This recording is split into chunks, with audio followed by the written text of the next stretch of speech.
Okay everyone, welcome back to the channel. Today I have something that's, well, completely new to the channel, and I don't think I've ever seen it anywhere before, so it may be new entirely. I was browsing Redbubble not overly long ago, and I seen some really nice artwork of some griffins, and it got me thinking. A traditional griffin is a lion and an eagle. Everybody knows that, for the most part. But what if we were to combine some other birds and some other wildcats to make new griffins? So here's what I decided.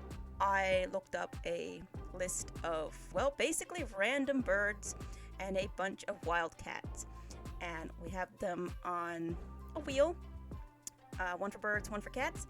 We're going to randomly spin the wheel and get one random cat, one random bird. We are going to combine them into a brand new griffin. One side note before we get started, I didn't look these birds up, and I did not look a lot of these cats up. Some of them I know what they look like. Others I do not. So I will be seeing them for the very first time and working with them. So hopefully this series becomes interesting. I think is what the word I'm looking for is, because I know that there are some pretty wild looking birds out there and some pretty wild looking wildcats as well, but I'm more concerned about some of the birds that I have on the list. I included all types. I didn't stick to parrots or birds of prey or anything like that. There is a range of everything on that wheel. So without further ado, let's get into the first episode.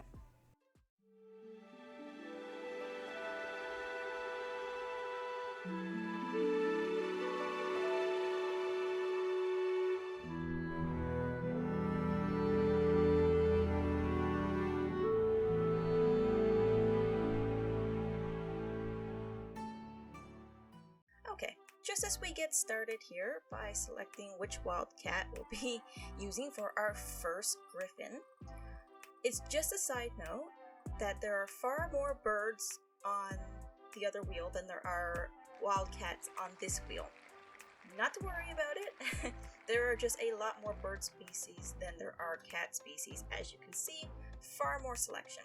So for the first part of this series, we will be removing birds from the wheel, but we will not be removing wildcats from the wheel.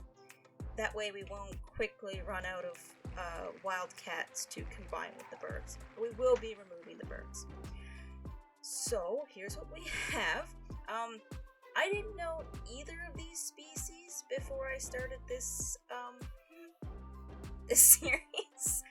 I didn't know what to expect, which made me kind of wonder, how should I combine these animals? That cat has a very pink nose, which I think is probably the most distinctive feature that it has. And this duck, waterfowl, whatever you'd like to refer to them as, has that very orange, distinct bill. So you kind of gotta pick and choose which characteristics you want from each animal as you're combining them into your griffin. And that was the big challenge that I faced when I first started this speed paint. Was, okay, this is the first one. I've never really combined animals like this before, so it comes down to selecting which characteristics you want to start off with and which ones you're going to eliminate, because at the end of the day you can't put them all in. So I started off with a few sketches. Mostly I'm trying to learn how to draw that beak, because that is pretty distinctive. They also have a lot of high feathers on their head that I wasn't sure how I should draw or if I should incorporate them. But the more I sketched, the more I realized that those feathers were probably the most distinctive feature that I was going to get from the bird side of this griffin. So I had to incorporate them somehow. But when I looked at when I looked at the wild cat, I seen really wide eyes and that pink nose, and other than that, there was basically just a spotted pattern on a small frame, so I didn't want to lose any the cat's overall structure or any of their unique features either, but I ended up deciding to go with a lot of the head colors of the bird and the body patterns of the cat, because really that's how Griffins typically go. When I decided to try this series, or better put, when I decided, or at least came up with the idea for this series and ran it by my friends, they were pretty supportive about it. It seemed like an interesting idea. Try it for a few episodes, see if people like it.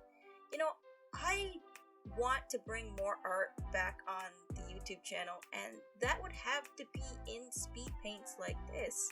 I've had people ask me for tutorials too, but I'm not really sure how I would go about doing art tutorials, because I didn't really learn to draw using art tutorials. I learned to draw by watching other people draw. Speed paints were a huge part of how I learned how to draw and how I draw today. I think that my particular style is just a collection of all the styles that I've been influenced by, really. I think at this point, yeah, it's got its own unique flair to it, but at the end of the day, I learned to draw by watching other people, watching speed paints, even slowing them down a bit to see what they looked like, how people were achieving certain things, how they were shading, how they got their line art so smooth. I'm not saying that I didn't watch any art tutorials, because of course I did, but speed paints were far more helpful than most of the art tutorials I tried to follow.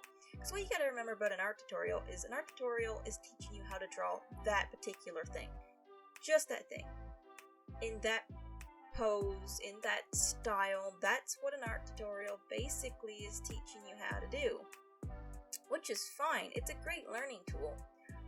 But you shouldn't rely on them, because you're going to be focused only on the styles that are in those art tutorials, so your own style is going to be kind of all over the place, especially if you're posting the art that you're creating anywhere.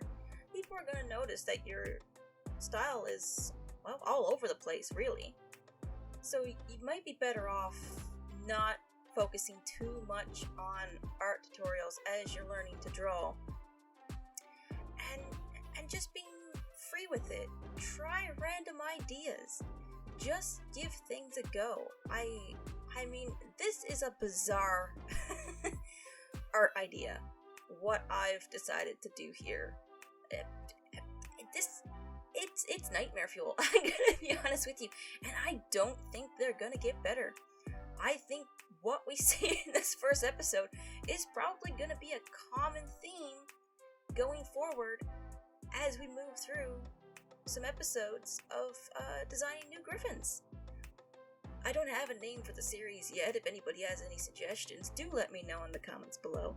But in all honesty, when it comes to giving people advice on how to learn to draw, just draw. And I know you hear it all the time. Artists telling people who want to learn how to draw, just draw. That's how you learn to draw. And that's true, but some elaboration is probably in order there. It doesn't matter what it looks like. It doesn't matter if it's good. It doesn't matter if you like it in the end. If you're going to learn to draw and you're going to get good at it, you have to do it, no matter how it looks. You have to draw on a regular basis. And as you draw, whether you like what you're drawing at the time or not, it's going to get better. It's going to start looking better. You're going to start liking your work more. This is a horrific idea for a character. But at the end of the day, I do kind of like it. I'm sure it's going to haunt the nightmares of many.